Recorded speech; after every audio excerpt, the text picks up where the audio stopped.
All right, we are delighted to welcome back. The occasions for these visits are often gruesome, but we need light, and we will get some from Dr. Michael Welner, forensic psychiatrist, chairman of the forensic panel, and the architect of something called the depravity standard. Good morning, Dr. Welner.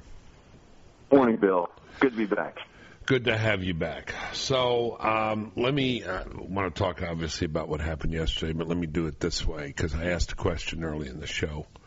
I listened to a lot of pundits last night, some docs, some not, but agreement. You know, you hear people talking crazy and paranoid and, you know, there are people after them and so on. Get them help. Get them help. Go call the police, call a psychiatrist, call a doc.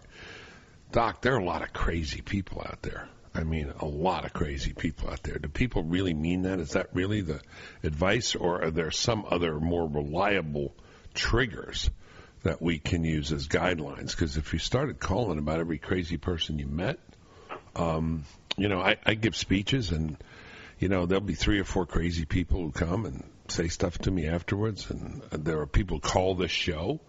They don't get put on air because it's crazy stuff. You live in New York. I mean, I'm sure you see people, not just professionally, but, you know, a lot of people. You see my point. Sure, I do. I think, you know, you're raising a complex question that I want to attack concisely, and we'll go from there. I think that we're still speaking about a phenomenon that's distinctively American, and that that's a reflection of American culture, and that is murder for spectacle's sake. This was there were a number of cases yesterday, sadly, in which 3 people were shot and 2 people were murdered, and then perhaps even someone suicided afterward yesterday. But this is the only one that captured a national coverage, and it's because the perpetrator specifically sought to create spectacle, and it's a reflection of a culture in which if you do something that's outrageous enough, then everybody is going to find you relevant. And that's something that transcends mental illness. Some of the folks who do this are highly disturbed. I just got done with the James Holmes case in Colorado, in which I was consulting with the prosecution, in which that discussion was very active, notwithstanding Holmes' motivation to be relevant at the heart of all of this. And some people are disgruntled, and I think the feature yesterday, which we all need to be mindful of, is that in previous years, someone like this would have the entitlement to destroy, which is what happens in workplace shootings. Someone says that I feel entitled to destroy your company, the symbol of the workplace, by killing the executive, by killing my boss, by destroying a number of people who happen to be incidentally present because you fired me, and my destructiveness and my ability to have the last word is more important. We've now morphed into the idea of saying, I want to be destructive to this business entity, which in this case is a TV station, but I know I'm going to be a topic of national interest if I do it on live television, and then if I send something to ABC News so that they can suggest that they are the definitive journalistic resource by saying that they got the facts. And this is a problem with the media, Bill. When you create spectacle, you ultimately become consumed by it. And we've created a culture in which perpetrators ratchet up the spectacle in order to get attention. And when does it end? It ends with the boundaries of their imagination, and it matters to them.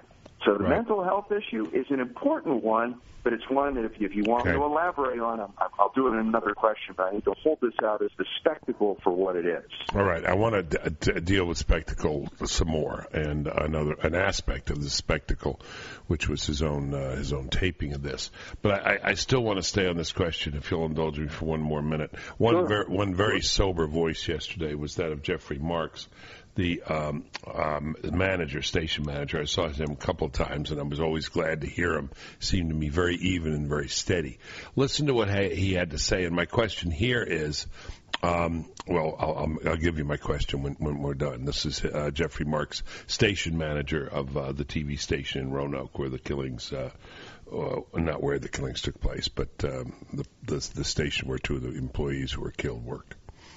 Vester was an unhappy man. He we employed him as a reporter, and he had some talent in that respect and some experience, although he'd been out of the business for a while when he was hired here. He quickly gathered a reputation as someone who was difficult to work with. Would you say, Joe DeShiel? He was sort of looking out for people to say things that he could take offense to. And eventually, after many incidents of his anger coming to the fore, we dismissed him. And he did not take that well. We had to call the police to escort him from the building. Okay, 5 or 6 things here, Dr. Welner. I do want to get back to spectacle. This was an unhappy man. Let's take what he's saying is true. This is an unhappy man, very difficult to work with. He was the kind of guy who was looking for offense, to take offense at things. There were many incidents of anger. Dismissal was so difficult we had to call the police. I want you, to the degree you're comfortable, giving guidance to this audience. If you have that situation, do you have something that you ought to act on further than getting the problem out of your office? The current gap in mental health treatment and mental health care in the United States, exposed by incidents like this, is crisis mental health, because it's a subset of those with serious mental illness. Some folks have psychotic disorders, some do not, but all are at a stage of their lives when they are hopeless enough that they feel destructiveness is the answer. And some of them may kill themselves and have no homicidal intent at all. But among folks in crisis, in mental health crisis, are a large subset of people that you will never get to see a psychiatrist. You can build your Field of Dreams clinic. You can staff it with fantastic physicians who are wonderful at crisis intervention. They are not going to come. And so we have to have a national infrastructure that deals with crisis mental illness, where you bring the care to people in a digestible form, because they're invested in their anger. They don't want to hear that their anger is irrational. They don't want you to take it away from them. So you've got to keep them connected enough that they don't isolate themselves so that they feel entitled to kill anyone. Until that's solved, you're going to have people like this who are off the grid because they want to be off the grid. Okay. And it's not going to be enough to say get them help, because they will crawl into the cracks as opposed to fall into the cracks. They'll create cracks to escape them. All right, and you can't, based on what Jeffrey Marks said, you couldn't commit someone like that involuntarily based on that. You couldn't, because because the tempests of their anger come and go, and just as they might be hostile and explosive one minute, they would be articulate and presentable the next. How do you explain how a guy like this gets rehired? I'll tell you, because he's talented enough to be able to compose himself and to put things aside for the moment. And he went on air. I mean, we saw a lot of shots of him yesterday on air, with a microphone, so he was able to compose himself and do that. But think about it, and I think I've been speaking to you and your listeners enough for you to know that I'm absolutely not one of these people who points fingers, and I find it to be one of the problems with our society. What we know about his history is that when he's been fired in the past on multiple occasions, people were so frightened of what happened that they needed to be about the idea of firing him and what would happen, that they had to make special preparations at the workplace. Yeah. And so that speaks to the idea, again, which we've discussed on this program before, that people who carry out these outrages are folks who are homicidally motivated at the core. They feel entitled to be destructive, and they latch on to some agenda in order to either pander to a constituency or justify to themselves. So people saw this coming for a long time, and he crawled into the cracks and said, "You are not going to take my outrage away from me." All right, pause there. We got to break. Another segment coming up, short segment. Can you stay a little longer this morning? I can stay a little longer, Okay. but I'm going to have to. I'll let you know. I can stay a little longer. You and Chris talk on the break how long you can stay, maybe till 20 of, something like that. We'll figure it out. Dr. Welner, thank you.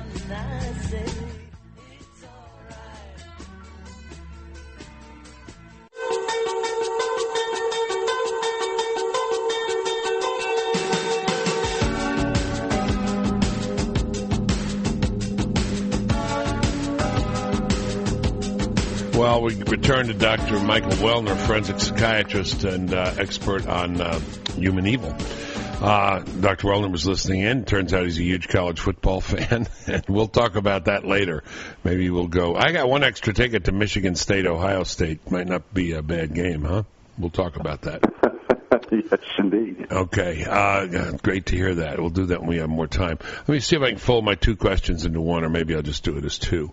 You said the United States kind of uniquely is about these spectacle killings. But ISIS is about spectacle killings, right? They do kill these people and take pictures, show them around the world. And second part of that, we had another aspect of spectacle here with his own videotaping or his own taking a movie of the killing itself as he's doing it. What is that all about? Can you put the two together or answer both in order? Well, the ISIS and spectacle very wrapped are very much intertwined in creating your perception to be larger than themselves, and that's what goes on with the spectacle killing. When people are taking photographs of themselves, so they recreate exactly how they look. The icon image was a Virginia Tech massacre where you had someone who struck a Quentin Tarantino pose, and yet every recollection of him was a meek college kid wearing glasses who said nothing to anybody. Yeah. And so that's exactly what ISIS is about. It's about the stagecraft, and it's about playing to a constituency that has the entitlement to destroy in the idea of Islamic supremacy, and gathers momentum in perpetuating the caliphate. Social media is a valuable instrument for this, but it requires that someone latch on to an idea that people will identify with, and that's where the rantings about race and homophobia come in. Look, this guy was invested in being homicidal for a long time. And so what he represented through facts that he cobbled together was, when the South Carolina shooting happened, it was his inspiration, his call to arms to start a race war. No, it gave him a pretext to be able to be homicidally destructive and to create spectacle where he knew there would be a segment of the population that would say, I identify with that, and I'm glad that he did that. And that's the common thread. The only difference is that ISIS really wants to take over the world, whether we like to admit it or not. And so they create spectacle in order to intimidate opponents about how vicious they are, but they really aren't that vicious. And the spectacles that we're talking about are stagecrafted, and they are phony, and they take advantage of the fact that the press essentially gobbles up the bait every time and creates a spectacle for these people, and then sets the bait for the next person to emulate it. Okay. We're going to have to let you go in 2 minutes. You're going to CNN. I don't mind publicizing that because it's good for them for having you on and people can learn more. What's your hit time at CNN? Do you know? 8:20. Okay. Actually, no. I think it's 8:45. They wanted to make more time, so it's going to be 8:45. But I've got to take care of the kids first. I understand. Kids' lives matter. Yeah. Kids' lives matter. All kinds of kids' lives matter. All of them, right? Absolutely. I just keep thinking back. All you'll have here is a minute, but the course I took at Harvard Law School, Alan Dershowitz and Dr. Alan Stone, Prediction and Prevention of Harmful Conduct. How can we predict it? How can we prevent it? Give us something to have some confidence. I think the prediction is something that's still being refined, but I appreciate you asking the question because I have been working directly with Congressman Tim Murphy on crisis mental health legislation and it's House Resolution 2646. But I want your listeners to understand that all originated from a Bennett show. wherein his people, and there's a segment of people in Congress who actually want to do something. There's a segment of people in Congress who are just intellectually incapable, and there's a segment of people in Congress who are slaves to party hack practices. But Murphy is one of those folks who wanted to do something, and in terms of enacting crisis mental health legislation, we've got to build an infrastructure, and we can. The bill is there. It's just waiting for Congress and the Senate to get behind it. Please call your congressman, House Resolution 2646, and have them appreciate that there are folks who are off the grid and off the radar. If we build the infrastructure, we can take the mental health care to them and make it approachable. 2646, House 2646, Tim Murphy. So glad we were able to make that introduction. We'll have you back soon. Thanks very much, Dr. Welner. Thank you, sir.